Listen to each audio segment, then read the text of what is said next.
Sure, Rajiv. Are we ready to go ahead? Amit, we just take green signal from you, shall we? Yeah, please go ahead. Thank you, Amit. Sheila, please. Sure. A very good afternoon, ladies and gentlemen, distinguished panelists, and all our dear audience who have joined in this afternoon for this wonderful session where the panelists will be speaking and taking us through leadership. The world is still coming to terms with the impact of COVID, which continues to change everything about life and work. So innovation, technological advancements, these have ensured that we have the essentials: virtual meetings, remote learning, telehealth. In all of this, it is technology that is enabling a sense of normalcy. Businesses have adapted to this new normal, and connectivity and digital transformation is at the forefront. Collaborations, agility, planning, these will all be catalysts for change. Adaptability, not only to the changing external environment, but also management styles, such as enthusiasm, cooperation, morale, creativity, is much more needed now than ever. So with this thought, I welcome you all to this insightful session that we're going to have, and let the proceedings begin. Welcome. Good evening, everyone. My name is Shefali Sevak, and I'm a director of BLBA. I'm also an intellectual property lawyer. Over the past 9 months, the repercussions of COVID have cascaded down into everything from the way we run our businesses to the way we run our homes. And as a consequence, we've seen corporate leaders as well as community leaders trying to meet new challenges and adapt to changes that would have been unimaginable a year ago. In the corporate sector, while certain industries have been able to realize brand synergies, such as alcohol manufacturers going into the production of hand sanitizers and plastics manufacturers going into the production of PPE kits, other leaders have had to hand out bitter pills like salary reductions and layoffs. We've also seen wonderful examples of community leadership from private individuals and religious organizations over the past few months, who stepped up to not only feed and shelter, but also to transport and take care of those who were worst affected by the lockdown. So I'm sure we're all looking forward to hearing our panelists speak on this subject. And with that, I hand over to Mr. Dhawan, who will be introducing our panelists. Thank you, Shefali. And once again, a big thank you to everyone, to all of you. We're really, really grateful and thankful to all of you for taking the time out. The Belgium-Luxembourg Business Association has been there in existence since 1997. In fact, it used to be called the Belgian Business Association, but because of the close association with Luxembourg, so in the year 2009 or 10, we had the L added into the BLBA. So that's how it became the Belgium-Luxembourg Business Association.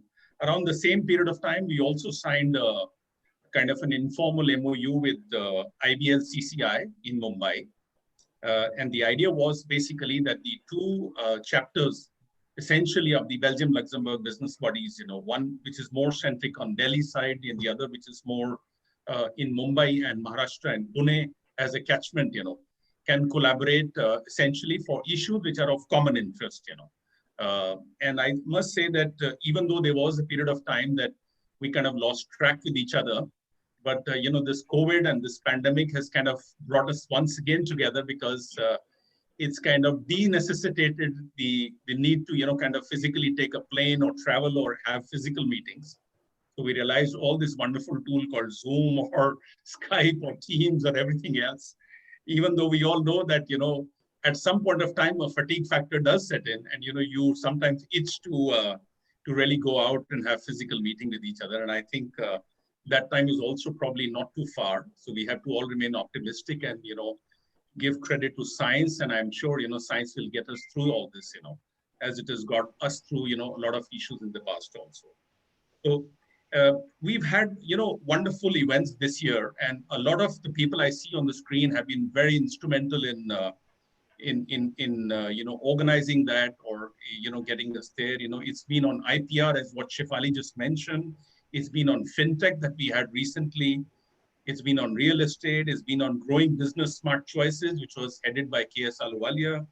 It has been on liquidity management. It's been on increasing risk of frauds and scams, because in the initial part of the COVID, a lot of the concern was also on, the increase of frauds and scams, because of the fact that, there was lesser of an oversight, in transactions or in contracts. And we also had one very recently in association with XPM, Mumbai, on the brands and retails, which was moderated by Ranjit Shastri, and then also Aniljit Singh had given us a talk on that, which was a wonderful event also. So, and we are, as I mentioned, we are extremely pleased to associate with IBLCCI.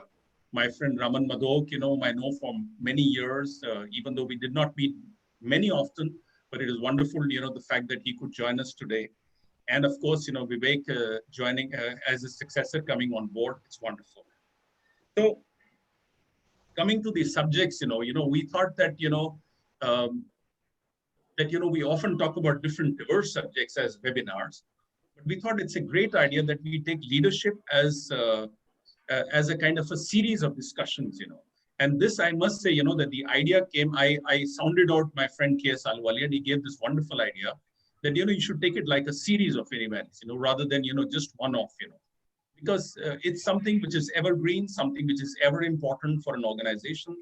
So we thought that, we'll kickstart this event. And to kickstart this event, we needed a couple of CEOs, 2 or 3 at least we felt. And I reached out to Suresh, and Suresh was great. He agreed, reached out to Rajiv, Bhalla, both Suresh and Rajiv, of course, I know from earlier times also. And then, thanks to Saroji and IBLCC, we also got Vivek Bhide on board. So once again, a big thank you for that, So before we get to that,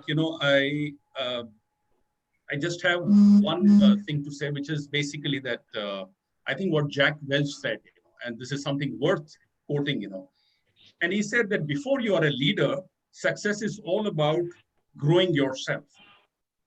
When you become a leader, success is about growing others, So it's a fundamental and an important shift that happens, And that's also probably what also segregates, a leader from, let's say, a good manager or somebody who's, still a good manager in an organization. But I think a leadership really sets it apart,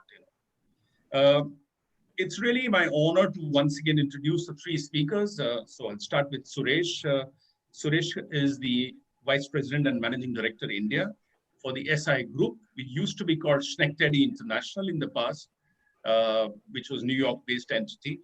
Suresh is a very dynamic leader with over 23 years of experience in specialty chemicals and automotive industry. As a business executive, his core strengths have been building strategic alliances, something I can really vouch for that, with business partners and positioning companies to achieve a strong market presence, and redefining the business through a culture of sustainable growth.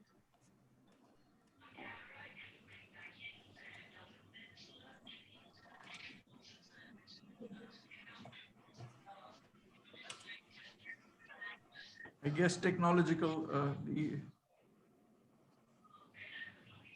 He believes.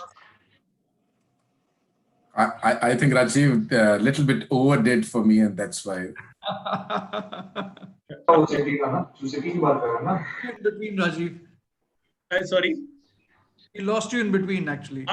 Apologize. Okay, can you hear me now? Yeah, can you hear me now? Yes, we can. Yeah, nice. Okay, Rajiv. Sorry, apologize. So Suresh I was just introducing Suresh, and Suresh is, as I mentioned, the VP and the Managing Director of SI Group in India, and he's also serving on the board of SI Group, which is in Singapore, SI Group in Korea, and also Advent India. And besides the fact of his education and his stellar achievements, I was very happy to know he's also a lover of scuba diving, So that's Suresh, I think we'll have to, of course, check with Suresh, where is the last he scuba dived and where did he go down, under the belt. Vivek, wonderful to have you. Vivek is the Managing Director now of John Cockerill India. Vivek comes with more than 25 years of experience in the chemicals and in the industrial manufacturing domain. He holds a BTech in mechanical engineering from IIT Mumbai. And of course, he's also the Master of Science and degree in statistics from University of Delaware in the US. Also, he has, interestingly, a certificate in disruptive strategy from the Harvard Business School. So at some point of time, we have to check with you, Vivek, what does disruptive strategy do? And Vivek started his career in the process engineering with DuPont in the US, where he was instrumental in heading multiple projects. He moved back to India with DuPont and led the packaging and the industrial polymers business for the South Asia region. As a senior leader, he has worked with the Danahar Group and also with Fortive India.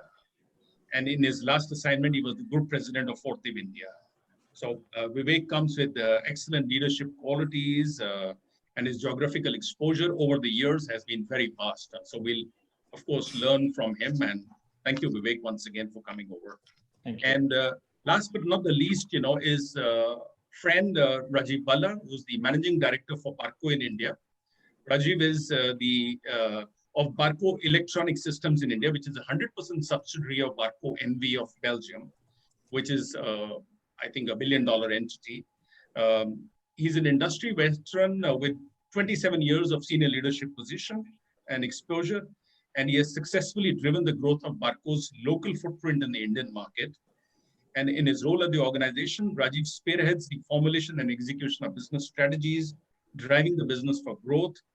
And consistently, Barco has seen a double-digit growth over the last many years under the leadership that Rajiv Bhalla has brought in there. And Barco has been recognized also as a great place to work with, which is, I think, an achievement, and really a credit for that goes in big part to Rajiv.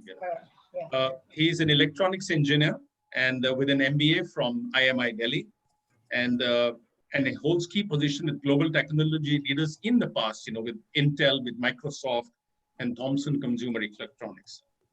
And Rajiv also dabbles a lot in, social causes, as well as, speaker pro forums. I know he recently also did a certificate course with the Indian Institute of Directors, the Institute of Directors. So he's a certified director, Rajiv, if I can say that. And wonderful, Rajiv, once again to have you here. So I'll start with my initial question, and I think, Suresh, I'm going to ask you the first question, which is, and just to put the format, we did not want it to be, as I mentioned to you on the phone, and also to Vivek and Rajiv also, that we don't want to put it on a PowerPoint or anything like that. We want to keep it very, very open discussion and very easy discussion. I will not act like some of the TV anchors, who go on speaking, and at the end of the day, there is nothing really, nobody gets slanted. So I will try and moderate that part carefully. But please do feel free to jump in if there is anything there where you feel it. So Suresh, the initial question I would like to ask is that given the fact that you had this relatively important changes that happened in the SI group in the last couple of years, and also given the fact that you have now a fairly important business footprint, close to $250 million that you do India business, with 4 plants, which are all Maharashtra, and I understand, and a big part of your business is India-centric. So what, Suresh, for you has been the drastic impact of COVID in your business, and has the supply chain, part got impacted? And has there been any silver lining because of this? And is there any new alignment? So that's the broad question. Thank you, Rajiv. And thank you again. Great introduction. I'm pretty sure no anchor would give such nice introductions ever. So we'll try to maintain that. Thanks. So the question which you asked, and I think this is a question which all of us must have heard many, many times in the last 8 months. It's changing, so answers also keep on changing for sure, but it's very, very wide question, and we can go on and on about it. I'll try to keep myself very simple here. So as we say, all industries change all the time. It has been not now. We continue to call it a VUCA world from a long time now. I think at least last few years, that has been a term which we continue to use. for almost all the industry. We already heard Vivek being the expert in disruptions. We'll hear him more, but these are the things which are continuously already happening. So COVID possibly came in as one of the biggest disruptors ever, at least which we have seen. Rather, I can safely say at least the last 3 generations here who have seen. My father has not seen, he's 80 years old, and he has not seen something like COVID. I have not seen, and my son is 19 years old, he has never seen.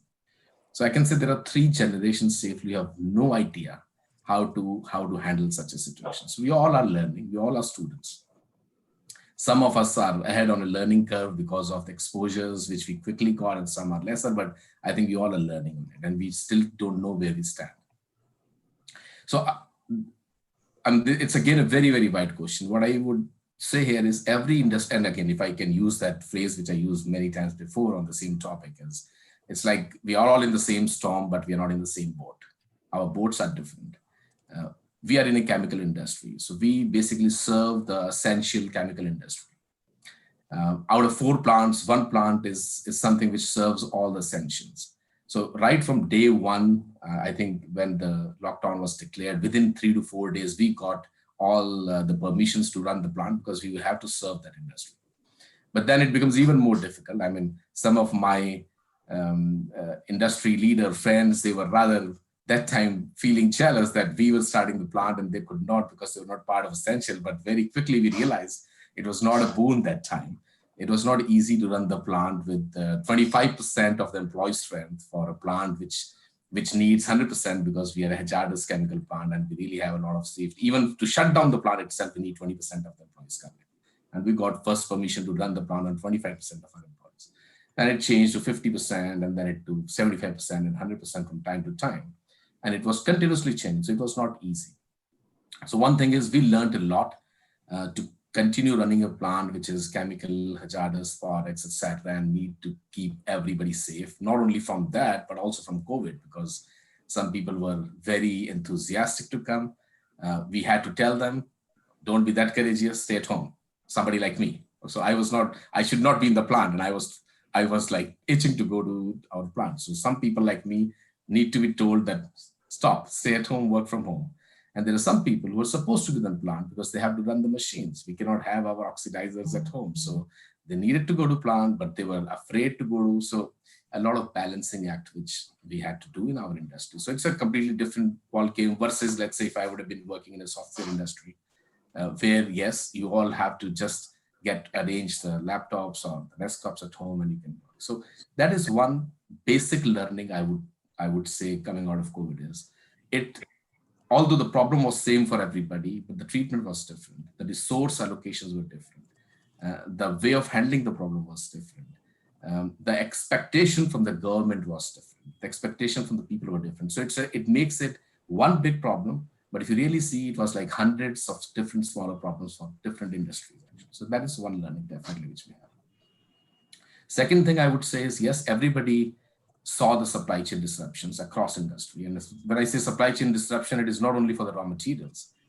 I would say supply chain disruption to your homes, the way we were doing things and the way we were buying things, everything was disrupted. So that's something I think which we all have learned already to fight with. That's something which is considerably in control, I would say, in that sense, because we have learned that much.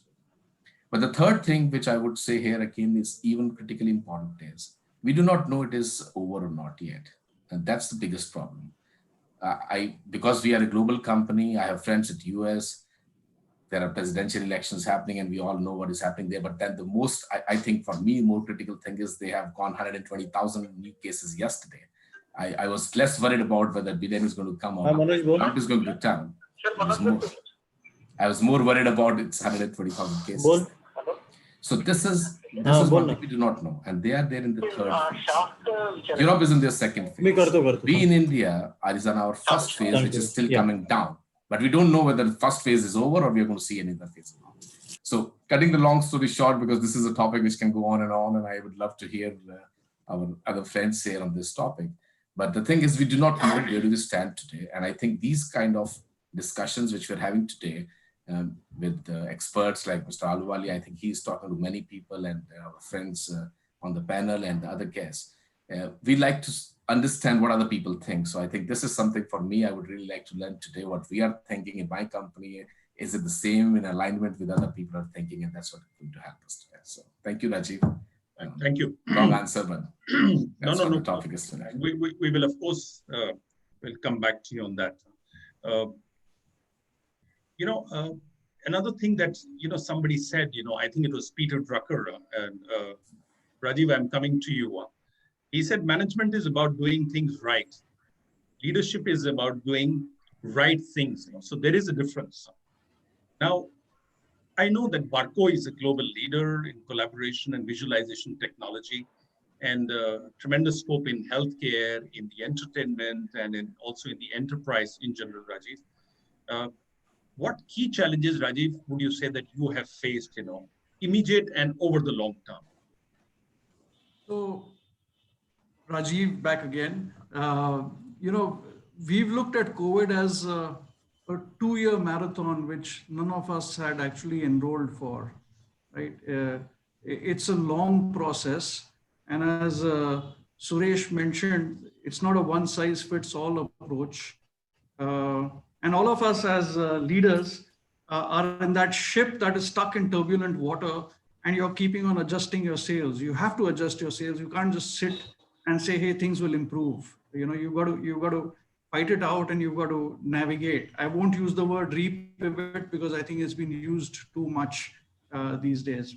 But if I have to really look at the challenges that we've had, so we address the entertainment, enterprise, and healthcare domains. In the entertainment space, 54% of Indian cinemas use Barco as projection equipment, with cinemas really shut in Q2, Q3, and now even in the last quarter of this calendar year, and 30% of my business coming out of cinemas, we've taken a big hit, honestly, on the cinema space. We've taken a big hit on the large event space. So that's an area that we've kind of had a major challenge. And then how do you kind of ensure that you protect the employability of folks who are in this division? How do you ensure you redeploy them? Because one of our goals is to ensure that so far, touch wood, we've not really let go of any of our colleagues. How do you keep them? How do you sustain? How do you cut costs? So one of the challenges has been, hey, with cinema not firing at its original rate, how do you kind of keep moving ahead? The other challenge really, as Suresh mentioned, was around our factory side, because we also have a large plant from where we export video walls to 90 countries worldwide. And the initial challenge was around employee well-being, around employee health, and post removing of the lockdown, it was not the percent of your capacity, and how do you scale it up? So we had to run night shifts. How do you ensure you maintain the adequate social distancing norms? How do you ensure options? You need to come to work, like the blue collar guys, just exactly like Suresh mentioned, they need to be there. So how do you ensure you kind of build trust, provide them a lot of and assurance that, hey, we are implementing the best SOP practice. SOPs, the challenge, supply chain disruption. A lot of our stuff comes from China, components came from China. And if you remember, after May, you had this challenge where a lot of stuff at imports were held up at customs because of the India-China issues. And that kind of added fuel to the fire. And you had demand being built up because by that time, the other parts of the world had begun to open. So we had to kind of, navigate through custom clearance, navigate through manufacturing to be kind of coming back to shape. So our challenges so far, Rajiv, have been around this space. Now, if I have to look at how are we going to address the future, again, if I have to say with surety, the future is unpredictable, right? We don't know what the future is. We don't know how we're going to do it. We are all learning, and this is a fact for all of us. But essentially, we've got a 3-prong approach. The first phase to our journey was around surviving the storm, as I call it. And in that surviving of the storm, we had to ensure employee health. We had to ensure business continuity. We had to ensure, employee well-being, cut down costs where we could cut down, and we did cut down costs on various means. We are now at that phase where we are looking at recovering our business. So part of our enterprise business, which is essentially government-led, is beginning to show an upside. We are seeing infra spends beginning to happen, and that's an area we are seeing an upward movement. We are seeing movement, positive traction in the healthcare space. So what we are doing as of now is kind of maximizing in this area, and also looking at how do you kind of reskill your team to prepare for what we call the third phase, which is going to be around pivoting towards, I'm sorry I use the word pivot, but pivoting towards new business areas, because the new normal is going to be, is going to call for all of us to do certain businesses in a different fashion. So that's how, Rajiv, we are kind of looking at addressing the challenges. Thank you, Rajiv. Very nice to hear that. Vivek, John Cockerill manufactures large custom design metal processing equipment, old rolling mills, steel sector, your core specializations and years, a wide range of technology in steel made up industries, And I know that, I'm very happy to also, in fact, know that especially on the energy renewables vertical and also on the other water treatment verticals, which I know also has been a lot of work has been done,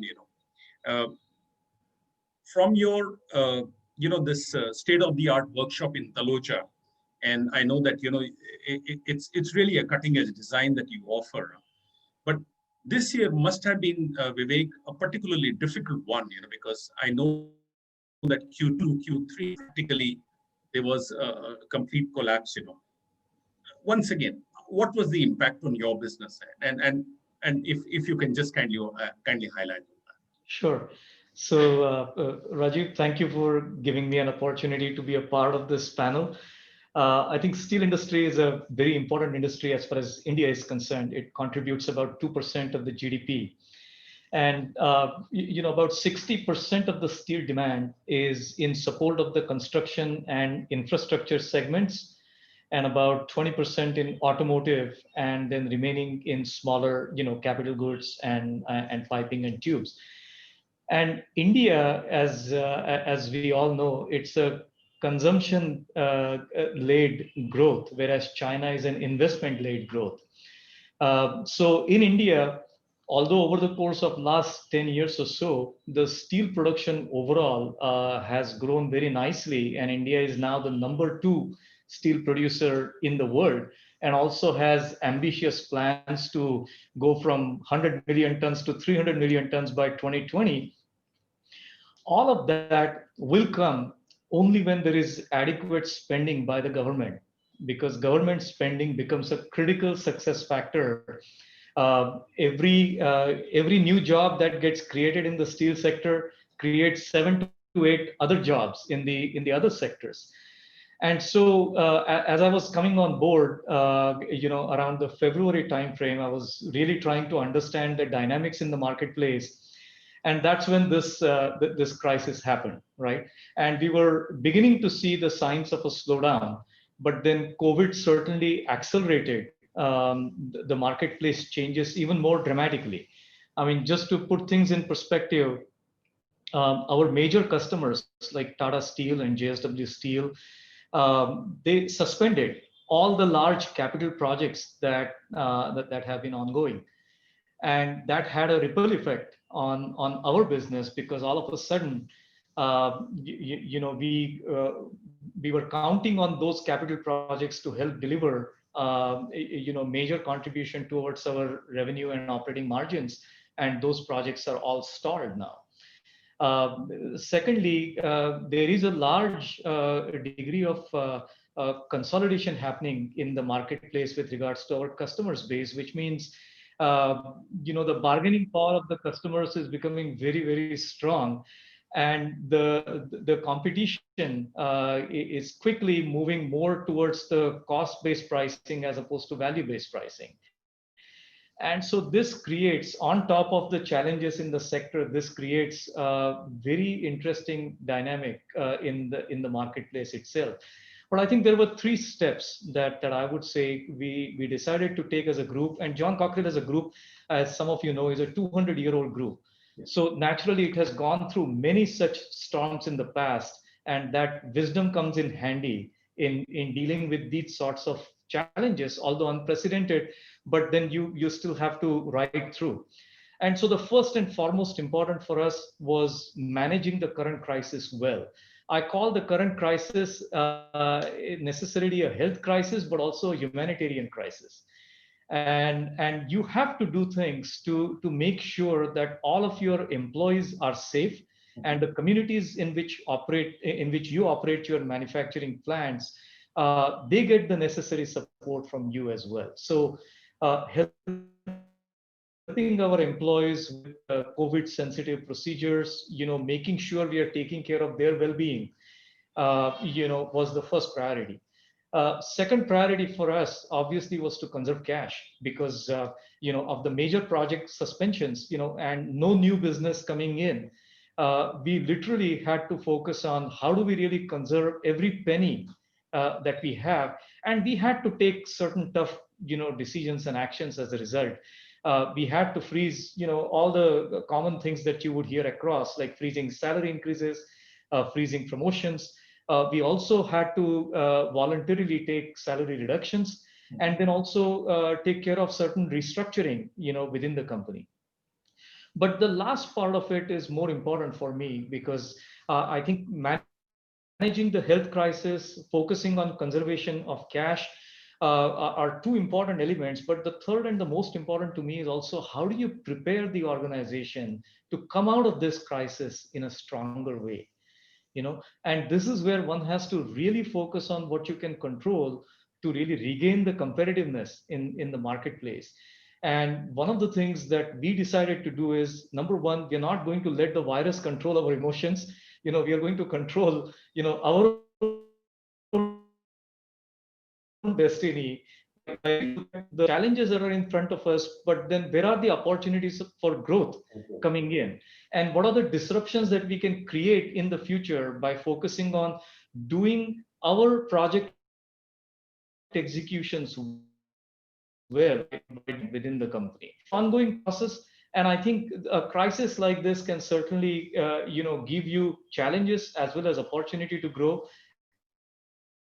And I'll share some of those examples in the second one. Thank you, Vivek.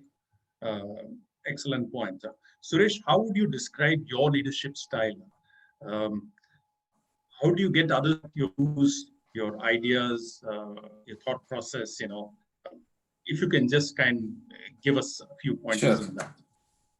If it's patented, please don't say that. No, nothing is patented. Rather, I can use the one which you said before about Jack Welch. And I usually am not good in remembering names of who said what, so I can always say it from my side. So you said a leader is the one who develops other leaders, right? I think Jack Welch said that. And after that, recently, which I read again, don't remember who said that. But what it says is, you become a real leader when leader below you start developing more leaders. So now it becomes a further 2 level down things rather than just 1 level. So once you know the people you have developed are good enough to develop other people, that becomes a real leadership skill. I think COVID gave us a lot of opportunity in that. And I concur with Vivek when he said, of course, our Prime Minister keep on saying it, it's an opportunity. Yeah? So you can see everything which is coming to you as an opportunity. Rather, the history has proven every time the situation is more difficult, the mankind has developed through difficult times only, whether it is World War, it is epidemics, it is whatever. Every time there's a new invention which changed the way we live today is because of some difficult situation. The more difficult the situation is, the mankind develops itself even better. So it is definitely an opportunity that way. Yeah, when it comes to leadership style, I would, and again, everybody would have a different experience also because, as I said before, and as we all have said from some time, is that things are different for different. So sometimes you need to adapt yourself to a different environment now. So there are certain things in the past which I was believing not part of my job as the managing director of the company, and suddenly I'm starting doing that now. So I can see myself, there's a lot of things which I would have considered as micromanagement a year before. And now because the thing is, for everything, the processes are not defined. For example, when in the month of March and sometime, and the government even did not mandate it, that time we started the temperature through the infrared thermometers, etc. Government came at within April sometime. Now, the moment now we made it, but then nobody knew if somebody comes with 99 degrees Celsius, what are you going to do with the guy? You're going to tell him go away, or you're going to take him to the hospital, or you're going to let him come to the cafeteria. So there were no procedures defined. And when there are no procedures defined for certain things, then the decision always go to the very top. So I was suddenly making decisions like who should be coming to the company inside or not. And this is just one example, but there are hundreds of that. When a truck is coming inside, would you let the truck driver eat in our cafeteria, or he should be sitting in his truck? And there are hundreds of such. So suddenly in the month of April, I was making all day these decisions.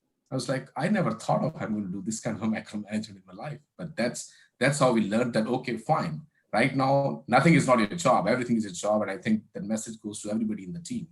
At this moment, in the time of crisis, everybody's job. We are a hat of positive intent and just find out that, okay, either you do it or you find somebody who can do it. And then we learned over a period of time, we defined those procedures. Not only now we define those procedures, we are thinking way ahead of what all can happen so that we do not come and stuck with sudden things where we do not know what to do, what time. So again, the long story short, in this is we learned that leadership is not about set patterns as we thought about it before. Okay, it's a new situation. People have to adopt a new situation. They need to find out that you have to do things together because you always need larger teams now. For example, and I'm 100% sure all of you have done it. We made a COVID task force team. In my company, it is a team made of 25 people who across all sites, across all functions, it's a team which is being represented by the whole company in one go. We are doing it every day morning, first thing in the morning. So we never did it before. It was like, even if such meetings of all functions was happening, it was like once in a month. Maximum, if it is a very important thing, maybe twice in a month. Now we are doing it from last 8 months. We are doing every day, first thing in the morning. Now, we are a chemical company. Safety was always important for us. But now the safety is not only about the plant, it is like safety of the people. So the first thing in the morning we are talking is, okay, I have 680. It's a completely, and I think I'll go again, it's more humanitarian also, other than just being on the safety and nature side, etc. So we learned a lot of things. We learned that it has to be very, very quick, and it doesn't have to go into any bureaucracy, which usually happen when you make a very large team. So it's a completely new way of for my have learned. People on various functional leadership roles in my company have learned, and even below, everybody has learned that we need to make quick decisions, fast decisions, which we have not done it before. We take accountability of that, but we're still doing it in a group because it impacts a lot of people. So it is not just individual decision making. So I would think the major decision of leadership, which we learned, is this. One small thing which we also learned, and I would personally say, I can't say for everybody here, but at least I can say many years back, and I'm sure it's the thing which we all have learned. And now I understand the meaning of it. Okay, it was like something like this: God grant me the serenity to accept the changes we can, and give me the courage to accept the things I can, and give me the wisdom to know the difference. Right? I learned about it many years back in my college, but now I understand, yes, there are things which you have to sometimes accept that you can't do anything about them, and you have to accept that. So this is the kind of learnings definitely we have, and I would think that there'll be many more learnings to come. And sure, Suresh, that's there's a lot of excellent nuggets, which are hidden in what you just said. Really appreciate that. Rajiv, some of the leadership practices you followed while tackling pandemic, and I'll probably flesh out the question a little bit more. Remote working or work from home, WFH now, which has become more almost like a known phrase to know. Is that something, Rajiv, in your opinion, which is even feasible across the board? Because I'm sure, there are industries where this becomes quite a big challenge, eventually, going forward. But is there some adaptability that you think is going to eventually happen, which means that ultimately this is going to become some kind of a norm, even if not something on a totally, the way it was during the time of the pandemic? Rajiv, your thoughts? Yeah, so first I'll talk about what we are doing at Barco, right? So when I look at Barco in India, we have a manufacturing plant, we have a software development site. So out of the 700 people that are here, 250 are in the manufacturing field, and the others are software and other support functions and so on and so forth. So we have this kind of a organization where you can't have one size fits all. You can't manufacture, at least as of now, till Industry 4.0 or Factory 4.0 kicks in. For the moment, the blue collared team has to be there at the factory, so they have to be there. But for the others, the guidance even now is all those who can work from home should work from home, and ensure that they don't become potential infection carriers, so that the factory guys can keep doing what they're doing, and we can meet our export requirements. Having said that, one of the learnings, Rajiv, for us has been that work is no longer a place. Work is not office. Work can be done from anywhere, right? So it's not only work from home or WFH, it is WFA, if I may say so. So you can work from anywhere. Your metrics of success are different. That's what the pandemic has taught us. And honestly, but for the manufacturing folks, we've done a research and we found that 80 to 85% of our productivity targets are being met sitting at home or working from home or working from anywhere. So from that point of view, I see that there will be a hybrid environment that will come into place even post-pandemic. People are already beginning to question, do we need so much real estate? Do we need to travel for that one meeting to Bombay for that 1 hour discussion? Or will my client be able to accept having that video conference call with me? More likely he or she would. So things are going to be different. We believe there's going to be a hybrid environment with some people working at the office, people working from home, and that's where technology will play an important role, right? Technology is no longer a sector, according to me. Technology is an ingredient which has to be kind of ingrained into every organization. If organizations don't get, don't absorb or drive digital transformation, there's a disaster that's waiting to happen. So we believe hybrid is here to stay, and everything can be done in a hybrid mode. Barco is actually working solutions to address the new hybrid normal, whether it's in the healthcare space, whether it's in the entertainment space, whether it is in the enterprise space. We are now looking at working with all connected devices, ensuring that we deliver solutions into your mobile platform so that you could work from everywhere and take those critical decisions.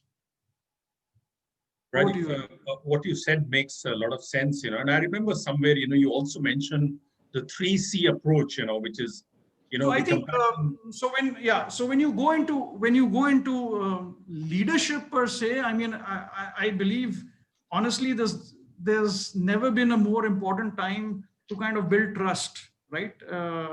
And for all of us, or for me personally, leadership starts when you start believing in yourself. It continues if people believe in you, and for them to believe in you, they need to know who you are, what you, right? So at this point of time, I think our entire teams, are hungry for transparent, authentic communication, where we kind of communicate to them where we are, where we're going to go, what are we going to do with respect to their jobs or new roles or new skills that are required. And hence, at this time, Rajiv, it's critical to what I call as a 3C approach, to have compassion, to have care for your employees or empathy, and along with compassion and care, coaching you also part. got to take on a coaching kind of a role. Yeah, coaching. Yeah, exactly. Yeah. Thank you, Rajiv. Vivek, Woodrow Wilson once said that if you want to make enemies, please try and change something, because people love status quo. But then, if you change something, you immediately make some enemies. And I'm not, for a moment, Vivek, alluding to the fact that, you're fond of making enemies. But, it'll be great to know, Vivek, extending that analogy, that any key significant changes that you brought about, uh, since you came over, or which you feel are something in work in process, and that's something very important for you, what you really gung-ho about or feel chilled about. Yeah. So Rajiv, I think it was like going back to basics for me. Having spent almost 20 years in the US with DuPont, and then another 10 years here now with DuPont and Danaher, the philosophy of continuous improvement is in the blood. And the view is that everything can be improved. Everything can be improved if you really focus on it in the right way. So I think the work that is in progress is obviously building on the strong legacy that this organization had under Raman's leadership. How do we really take it now to the next level by bringing in this mindset of continuous improvement in everything that we do, by attacking what we call as Muda or West in terms of any of the processes that we see aggressively, okay? And then also putting customers at the center as opposed to putting ourselves at the center. So it's a double-pronged approach, I would say, customer centricity and the philosophy of continuous improvement, because that never fails, that always serves you well. And particularly in our role as leaders, I think we do need to exhibit calmness even during this storm, and also a sense of optimism, because we are going to come out of it. And the challenge is, how do we really utilize this crisis, utilize this time to improve our own processes in a manner that helps us improve our overall execution in the marketplace when we come out of it. And that might mean that we need to take certain tough decisions, and we get paid to take decisions. We don't take these jobs to win popularity contests. So in that regard, you're absolutely bound to take certain decisions which are not popular.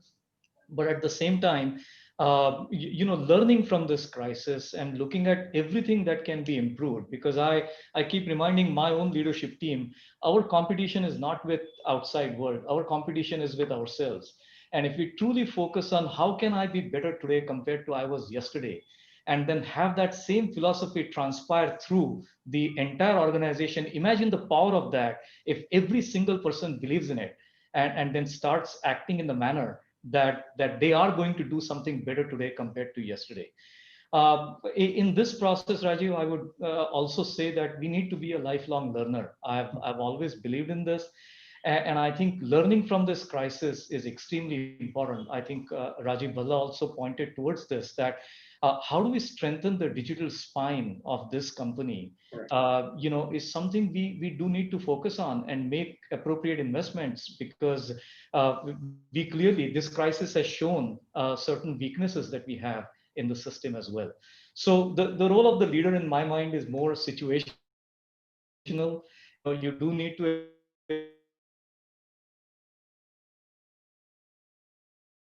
exhibit towards customer centricity improvement, and that's what I've been doing. It's a work in progress. Okay. And Vivek, just as a follow-up, when we talk about disruptive strategy, right? Because this is something I think a lot of us are very keen to understand. What is the core philosophy behind? We can probably all of us make some educated guess, but I think it'll be great to hear from you a few words. Right. So very simply, I think the word strategy is really, in my opinion, about competitive strategy. And competitive strategy is all about bringing in the differentiation. That's where the word disruptive strategy also comes in.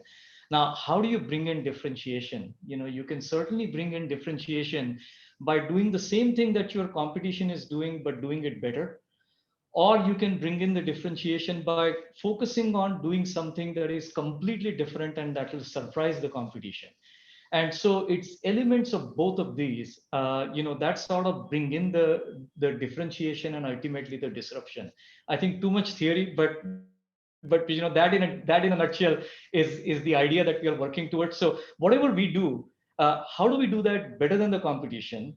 How do we get better at executing things well is one part of it. And second part of it is, how do we focus on things that nobody has really concentrated on? Because there are opportunities for growth even in this market, which are untapped still. And how do we organize ourselves to really take care of that growth is the second part of it, Rajiv. Great. Yeah, Rajiv, are you there? I cannot see you. No. Can you hear me? Can you hear me, Amit?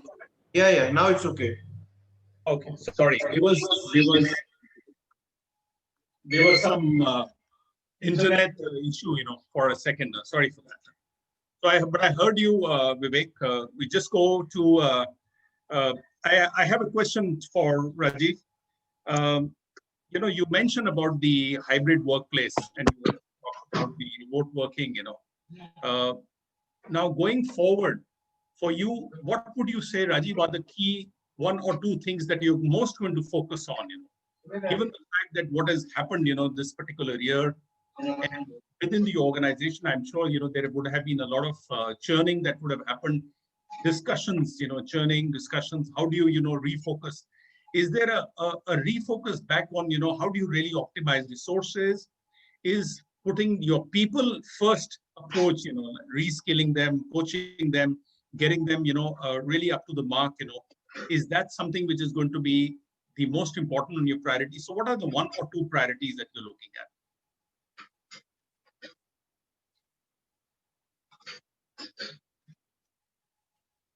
Rajiv, you're mute, I think. Sorry. Before I call out the 3 or 4 priorities, if I can quickly call out 2 or 3 learnings basis which these priorities are working out. Can I do that just to kind of set stage? Yes, so if you really look at it, Rajiv, for us, there have been, if I have to kind of bucket, there have been 4 key learnings, right?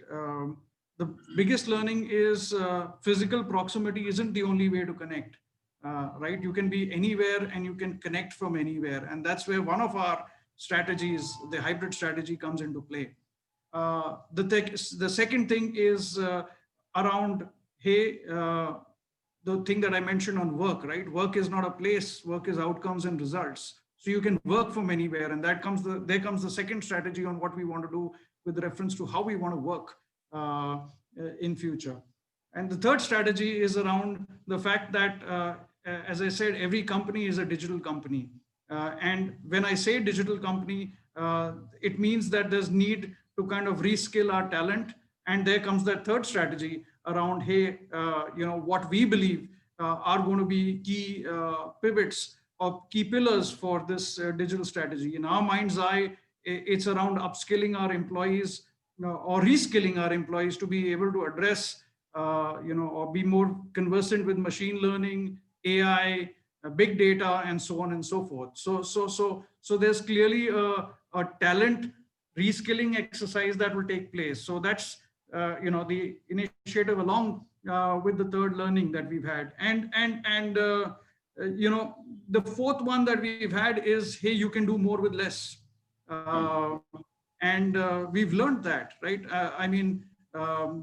For all practical purposes, there is 80% of our workforce who's not going into the office. So do you need so much of real estate? For all practical purposes, we've not really traveled as extensively to Belgium as we used to do in the past or within the country. So do you need to travel that much? And the third thing is, hey, the marketing dollars have also been saved to some extent. Do you need to spend that much? So you can do more with less. So our strategy as an organization is based on these 4 learnings, right? And again, as I said, we are clearly moving towards hybrid. We are going into hybrid for control rooms where we've launched solutions, and I won't get into the technicalities of those solutions. We've launched solutions for the education space where we believe we can deliver better seamless education to universities. We are launching solutions around wireless collaboration. So that's how we've launched solutions around remote reading for radiology mammography. So that's how we're going to do the hybrid part of it. Clearly, we've already started optimizing on around do more with less. So we've kind of relooked at our real estate plan.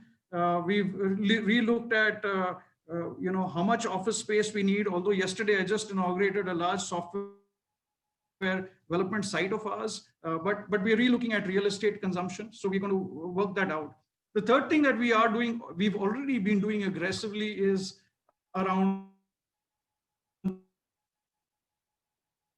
reskilling our teams. I mean, so Barco, we've spent more than 20,000 hours in the last 4 months on providing edX and all the virtual platform trainings. Now, how effective those trainings are is a question mark. How do you improve that delivery is the point. But critically, I think a lot of our workforce has begun to understand that the future might be gig.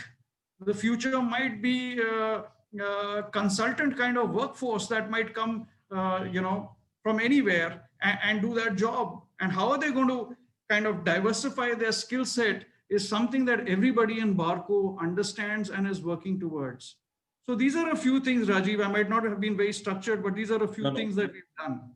I think it's really it says a lot, and I think there's a lot of sense in that. Suresh, if I can just say for the same thing, one or two key things. I know that the way you explained that what you were focused on in April and May, I think you had not just few things, you had millions of things on your head.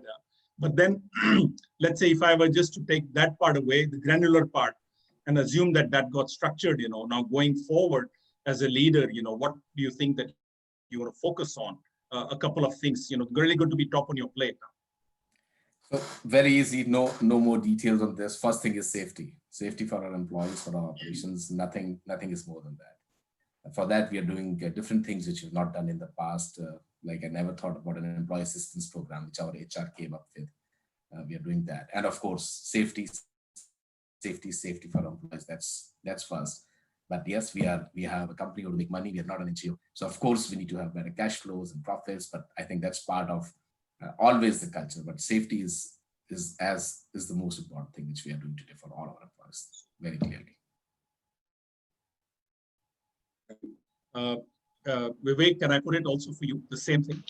Sure, absolutely. I think safety goes a long way, and this crisis is far from being over. So we do need to continuously upgrade the processes that we have for sure. And now I think the part is we have started seeing changes in the marketplace in terms of our customers restarting. They're opening up for discussions about new projects. And now we'll have to move from like 10 kilometers per hour to like 100 kilometers per hour while still dealing with this crisis. And so how do we really gear up for that in the upcoming months? By being disciplined in terms of our continuous improvement mindset, and then also making sure that we are doing far more with the existing workforce than what we have done in the past. So clear focus on productivity improvement is something that we'll manage with. Thank you, Vivek. In the interest of time, although, what we did is that before this webinar, what we requested most of the people who are attending and our members also to send in their questions. And basically what I asked was, in essence, it was basically taking out the most important element of that question, which I asked to you already. But if there is anybody else, who would like to raise a question, we still have maybe, Amit, we have time for maybe a couple of questions. So if anyone would like to ask a question, please do it now. Amit, if you have one, please let me know, or KS, if you have one.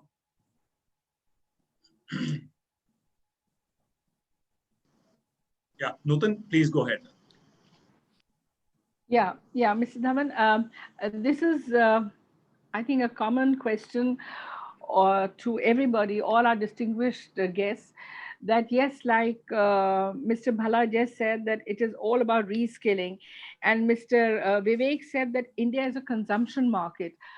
So taking that into account, have we or have all of you approached the government that since India is a consumption market, also a lot of potential we have for exports, then why are they not coming up with more friendly policies so that people from all over the world can come and start making India a manufacturing base? We are missing out so much, because this pandemic started in November from China. We all looked forward for a lot of business coming into India, but nothing really came in. It got diverted to Bangladesh, Vietnam, and all.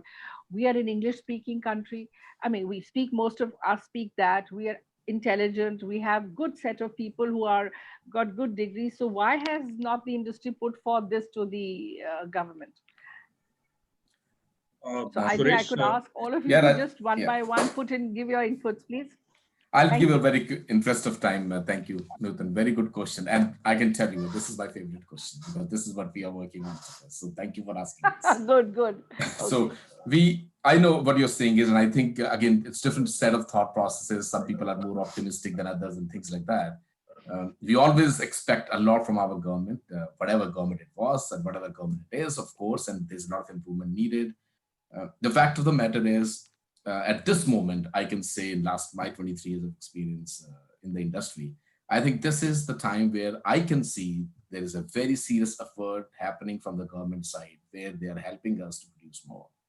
I am in touch with the government authorities. We are part of certain forums, not taking names here, where we are meeting officially with the government officials and trying to find out how we can manufacture more. So there's an Atmanirbhar series which is happening right now. I think we all have heard about it. But it is a serious stuff. Is it going to the pace as I would have expected it to be or as we would have loved it to be? No, that's for sure. I mean, we are slower. We are slower when it comes to somebody like Vietnam or somebody like Indonesia or China, for example, always has been much faster versus us. There's definitely a lot of improvement required in the pace of approvals, how it is happening. But there is a very serious positive intent of government to help us manufacture the products. So we, not going into too many details in interest of time here, but I think just to answer your question, it is happening. A lot of efforts have been needed from our side too.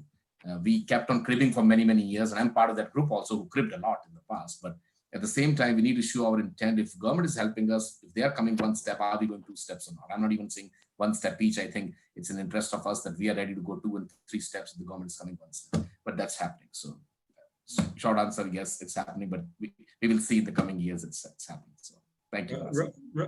Rajiv, quickly, and then Vivek, if you want to just add on to what Suresh said. So I believe the intent is there, but the say-do ratio, what they say and what they do is still to be improved, and the speed needs to be improved. The rest, I stand with what Suresh mentioned. So Rajiv, very quickly, Nutan, very interesting question. I think in terms of the 5 sectors that the John Cockerill Group currently operates in worldwide, in India, we are currently present only in the industry sector supporting the steel industry. But interestingly enough, in the lockdown period, the conversations actually have accelerated as far as improving our presence in the energy sector, namely in the renewable energy, and focusing on green hydrogen technology that the John Cockerill Group has worldwide, and looking at India as a potential real market where the expansion in this technology can happen. And so those conversations have actually started happening, and I'm really looking forward to partnering with a couple of players in the market to help establish the manufacturing presence for the technology that the John Cockerill Group has worldwide in this space into India. Okay. Excellent. So that was an excellent question, Nutan. Case, any points that you would like to just quickly add on before? Yeah. First of all, thank you very much. It was a very informed session. I really thank you. I have a very simple statement, and I want a little clarity from all 3 of you. It's an unprecedented present, right? And we expect better today than yesterday. And we all are rationalist, optimist, right? Now, how critical for business leaders like you is to make bold, controversial, and be clever in making those decisions, which can upset the whole apple cart also. Your take, please. Suresh, please. Vivek, okay. Oh my Go God. ahead, go ahead. So, okay. So, Mr. Aluwalia, bold, definitely. Okay. It goes without saying, with or without COVID. If you're not able to take a bold decision, you're not a leader. You can be a manager. You can be managing large portfolios, but a leader always have to make bold decisions. In COVID times, it has become more and more evident and clear. It is visible to people. It was not visible before. Rather, say maybe if I make my news, you mentioned what I did in the COVID times. So it's going to be very visible. So that's for sure. Second, which you said is controversial.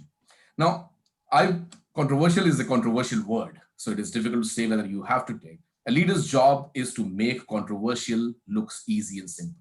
A job of a leader is to bring complexity to clarity, not to make it more complex. If it is controversial, I guess a good leader will make it less controversial and still more acceptable to most people. So I forgot the third one, which you said, if you can say it again, or I think it was two, Mr. Kalra. Was there a third one too? A clever one, right? So clever, again, is part of leadership skills all the time. You have to be straight. You have to be straight. You have to be honest. You have to be trustworthy. And the trust comes from both competence and character. So clever, you still have to be, but at the same time, your cleverness should not be looking like cunningness. Very clearly, people should be able to trust you. You're a good leader. So I would go with all three of, except the word controversial. You have to make it more easy for people and more simple for people. I second what Mr. Suresh Kalra is saying, because with this government, don't get into controversies. Be a diplomat, and like they say, be such a diplomat that people would look forward towards even going to hell. So be kind of more tactful than controversial. Okay. Rajiv, some few words on that. Honestly, I think, one of my biggest learnings has been that COVID's taught us that whatever we were doing right yesterday is not going to be right today, and whatever we are doing right today is not going to be right tomorrow, or might not be right tomorrow, right? And I firmly believe that only the bold, I sometimes say that only the bald will thrive, but yeah, the bold will thrive. So you've got to be bold. You've got to be curious. I won't use the word controversial. You've got to be curious. You've got to be foolish enough to challenge status quo. And third, you've got to have, continuously learn, unlearn, relearn. So that's going to be superpower. And that's where I think the cleverness part will come into play. But all 3 points that you've mentioned are critical now or always for leaders to exhibit. Thank you. Mr. Bhalla, give me a few years. I will be bold. Very bold. Vivek, please. I think it's a given when you think about taking. I would say bold also goes sometimes hand in hand with tough decisions, and you have to do that as a part of being a leader.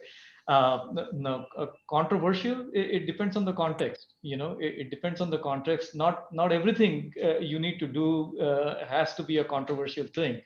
And you can still certainly achieve the end results. If the end results do need you to take those steps, then by all means you should be. But if the end results can easily be achieved through incremental steps, by taking smaller steps before you really take larger ones, then why not? Thank you so much, Vivek. It's been so wonderful to interact with all of you. And we could have easily gone on and on, but obviously in the interest of time, we have to keep a check on everything. We've had this excellent hour and 15 minutes, and I must say, I have to thank each of you for that. And I'll officially convey a request to Nutan, board member with BLBA, to give her closing remarks and a vote of thanks to this particular webinar. Nutan, over to you, please.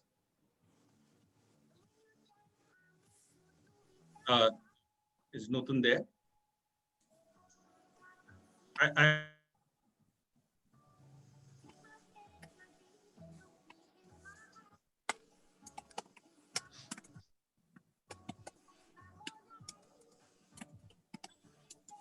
Rajiv, I'm not seeing Nutan on the screen, so maybe some technical issues at her end. We've also lost Rajiv, I think. Amit. I mean, yeah. So I guess you can do the vote of thanks between us as. Correct. I think we have Shefali here who can. See, I have I think Sheila. I can take this opportunity to just toss one question I'm having in mind, because you all are business leaders of multi-million-dollar corporation. So I was just wondering, I mean, we talked about hybrid convergence, digital learning.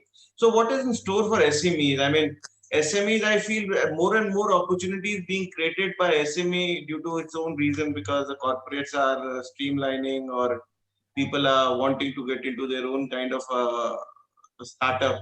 So what is there for SME in this COVID and leadership perspective? I'll just have a quick answer. I mean, across the board, I can say, again, different industry would be different. But once we are relying less on supply chain of China, which almost every sector was, and some sectors like maybe pharma, if I take the name, 68% of key starting materials coming from there. SMEs in India can play a major role in starting materials, key raw materials supplying, and of course they would need government help. There they will need even more government help, because they're not cash rich like many of big organizations like ours are. But they will have a very key role on Make in India program, which we were talking about. When we were talking of leadership, like confident, curious, clever, so all these learnings apply equally to a leader from SME, or he needs to have a different kind of a skill set, or an additional skill set that he needs? I would say leadership traits are equal across, whether you are Jeff Bezos, or you are a $2 billion company CEO, or you are a $100 million company CEO, or you are a 100 crore company CEO in India. The traits are same. The scales are different.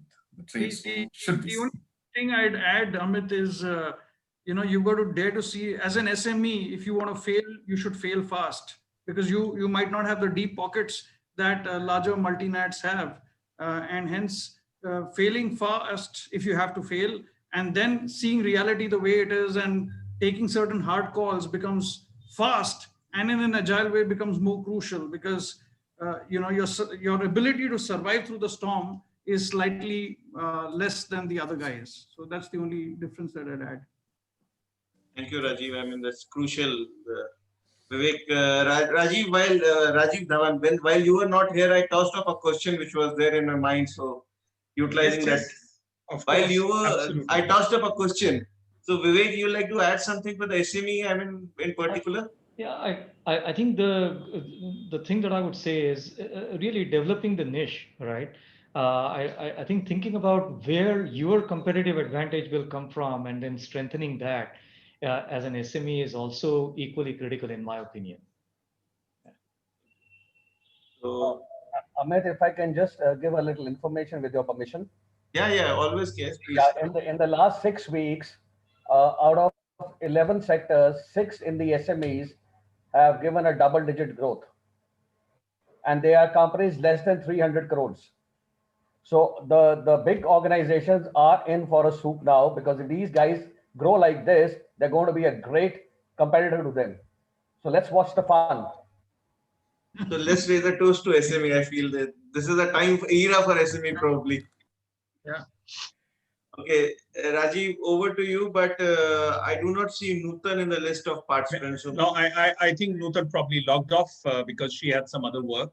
So, I think, Amit, that's what I was requesting, that you can just convey a formal thanks from my side. I think I just once again do that.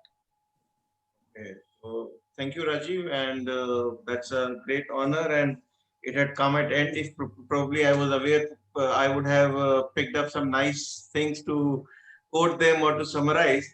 But that has been an excellent way, Suresh, when you compare the business environment with an ocean and a business with a ship, and putting the leader as the captain of the ship. So I liked it really, a fresher perspective or a newer perspective. And Rajiv, if I just recall some of your, one thing that I picked up was like, have to be curious and have to fail fast. This is, I mean, I would always carry this and see how I can fail fast or succeed fast. So this is, I'm looking at it. And Vivek, all the best for the green hydrogen that you have been mentioning. I am reading about this hydrogen thing happening I mean, it seems like a next step to the solar cell technology that is coming. And I wish India could be a leader in this nascent technology, which is still evolving. And it has been a lovely session. One of the few where we say participants touching 50, because in webinar we have lots of them happening everywhere. And it was organized at a very short notice, thanks to our co-host IBLCCI. So they have been great with this and sending reminders to their members and getting helping them to come on board for this great learning session. So thank you, everyone. Thank you, our board, and Rajiv for hosting this event. Thank you, panelists. Thank you so much. Thank you very much, and look forward to see you for future events. Thank you very much. Pleasure. Thanks, Rajiv. Thank you. Bye. Thank you. Bye. Thank you. Thank you, everybody. Thank you. Have a good evening. Thank you. Thank you. Thanks a lot.